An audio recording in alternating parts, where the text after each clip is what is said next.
There is biblical proof that we should not waste our talent and we should be investing with the resources that we have. In the parable of talents, God talks about he trusted three men with his bag, which is his resources and basically millions of dollars in today's world. And it's a lot of time and wealth. So, first person he gives 5 talents, and another person he gives 2 talents, and another person he gives 1 talent.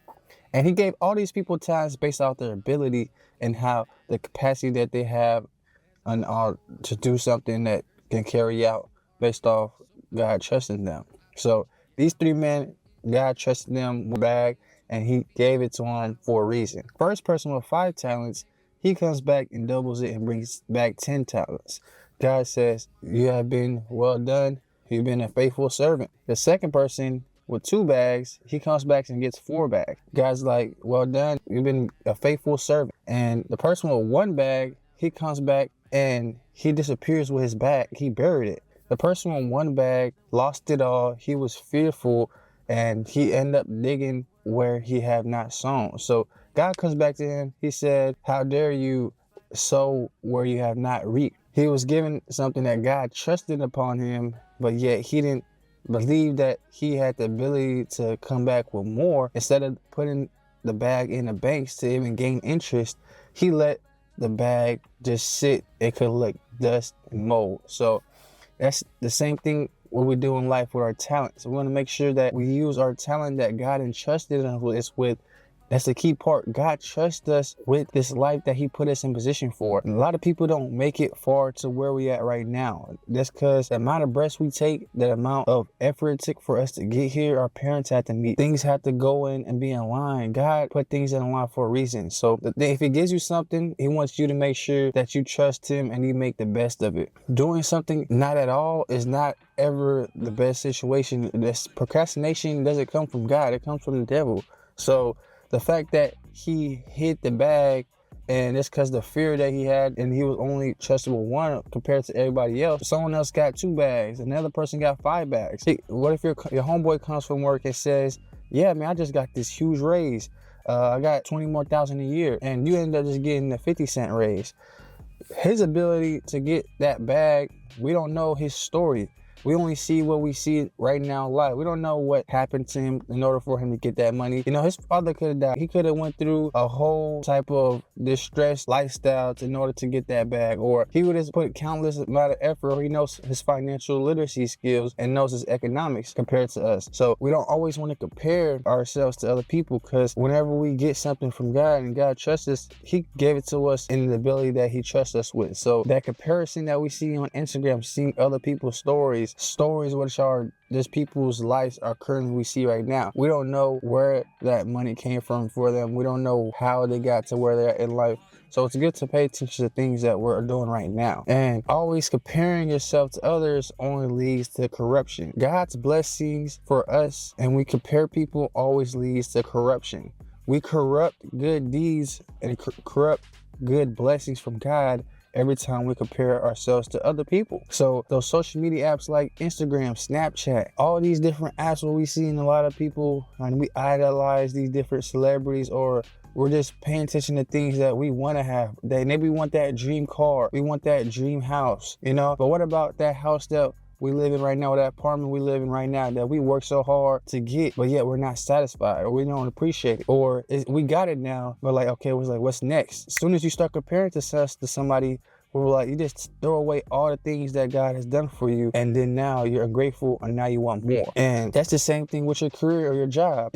Imagine how hard it took for you to get to the place you're at right now, and how hard it was for you whenever you were unemployed. Now that you pray for it, you put countless of effort with God in this relationship with God to get where you at with the job you are right now, but yet you don't appreciate it. That's because you want to have more. Or maybe you see someone in your in-law or your family that has way more bigger bag, he makes more a year or salary. So it's always good to remember where your relationship was with God and how much time it took for you to build that relationship with God to get you where you're at in the job you are right now and appreciate it, and then keep praying and building a relationship with God. He's gonna trust you more based off your ability, okay? And just always comparing yourself and saying this person got that, and it's okay to support other people and congratulate them, because again, we don't know their story, okay? Everybody has a story, and most of the time whenever you meet somebody new, you just hear the story that they gave to you based off their current life situation, but we don't know how long it led up to that story, because everybody's an open book, guys.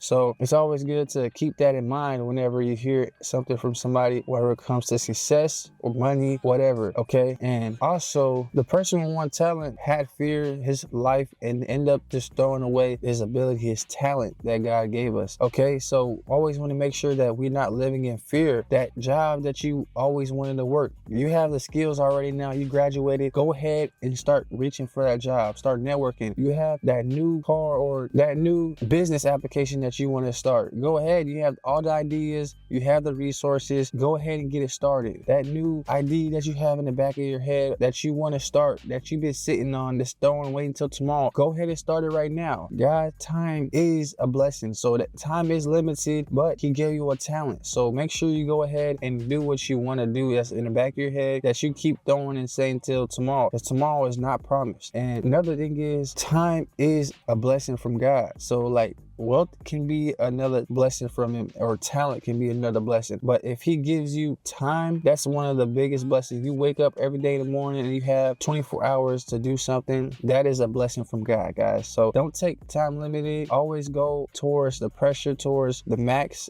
where you can reach your ability every day, and always try to fight the temptation of procrastination, because God gave you time, and time is a blessing, okay? And another thing is, God is not waiting on you to fail. God is only here to you to trust you and support you throughout your life, okay? If something goes wrong or you fail at a certain goal, God is not gonna be like, oh my gosh, look at you, ha ha ha, or how dare you do this and not do it this correctly, or how come you can't see all the things I've done for you. He's not gonna do that to you. God rooting for you, guys. He is your number one supporter, so therefore he entrusts you with life, his spirit. That means he's rooting for you. So if you fail, the fact that you tried, God is gonna keep on giving you on to that right path so you can succeed. So the reason why God gives us the ability and the spirit, he gives us the grace to give us effort, no matter if we fail or succeed. God trusts us to do the best route. Whenever we fail, that doesn't mean that it's over, guys. Failure is just a temporary term that happens in the state of being, okay? That doesn't mean that it's a long-term thing, it's a permanent effect. Failure is not even a word. So go ahead, take it out your dictionary and remove the word from your subconsciousness, because it doesn't exist. Whenever you're with God, you're always going to be successful, okay?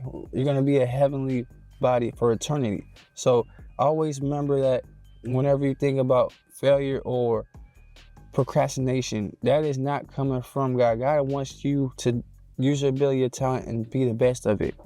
And whenever you have an iPhone, right, and it has full storage, how do you get rid of the storage? You're gonna have to get rid of some apps. You're gonna have to get rid of some memory. So that's the same thing with God. He gives us our abilities, but sometimes we get over capacity. We get thrown on to doing too much things at once. We're overly drained. So because that's the reason why, is because we're doing things that don't matter. We're doing things that don't pertain or lift up our energy or get us closer to God. So therefore, we're taking all these extra naps. So we're always tired through the day. We're physically or mentally drained.